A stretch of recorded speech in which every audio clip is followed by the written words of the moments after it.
Hi friends, welcome to Storytime.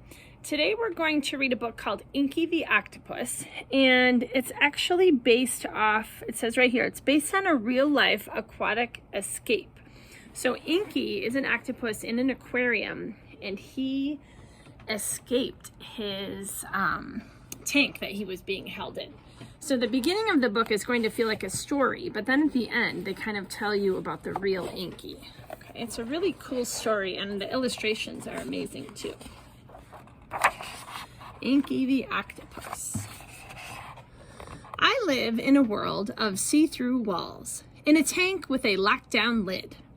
I'm fed like a king, 3 meals a day, of lobster, shrimp, and squid. I know I have a good life, and I should want for nothing more, but something tugs at my curious heart that I simply can't ignore. Out of this tank, I must be free. I must explore the open sea. I've always liked 8-arm charades and seaweed hide and seek. I've had fun playing gravel hockey and tentacle tag each week. But I long to see a brand new world of plants and rocks and fish. Discovering things I've never known has become my only wish. Out of this tank, I must break free. I hear the ocean calling me. What is this?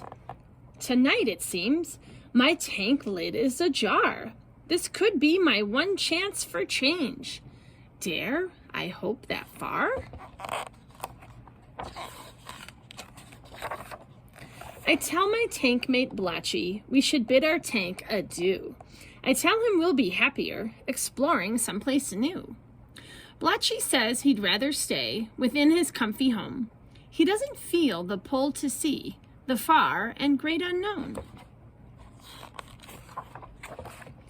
And so this quest I must take on is one I'll take alone. I'll be a solar traveler when I set off to roam. Out of this tank I must break free. My heart flies to the open sea. Here I go, to the top of the tank. I slide one arm outside. The air in the room feels dry and cool. The space feels free and wide. I lift through arms 2, 3, and 4. Next 5, 6, 7, 8. My head is last, and then I'm sliding down the tank's glass plate. The floor feels strange beneath me. Odd noises fill the room. The air smells different from my tank. It's freedom in full bloom. I sneak across the rough wood floor as fast as I can go. My 8 arms latch and then release. My sense of excitement grows. But can I leave my life, my friends, and all I've ever known? My heart say, yes, today's the day to strike out on my own. Look, he kind of escaped through a grate in the floor. The sea lies just ahead of me, so in and down I dive. I'm falling fast toward what's to come. I've never felt so alive. I plunge, I swim, I breathe, I whirl, I float, I spin, I glide. I'll follow my heart wherever it leads. I'll travel far and wide. Out of my tank, at last I'm free. Long may I journey in the splendid sea. All right, so here's the true story. I'm going to read this part to you. The book you've just read is based on the real-life story of Inky the Octopus, who escaped from the National Aquarium in New Zealand in 2016. After Inky was found injured in a crayfish pot, he was taken to the aquarium for recovery, where he lived for 2 years with a tank mate named Blotchy. One night, the lid of Inky's tanks was left slightly open by mistake. Based on arm prints found on the floor the next morning, workers at the aquarium believe that Inky squeezed through the opening in his tank, slid down the slide, and slithered across the floor. Octopuses like Inky are nimble contortionists, able to pass through openings as small as a coin.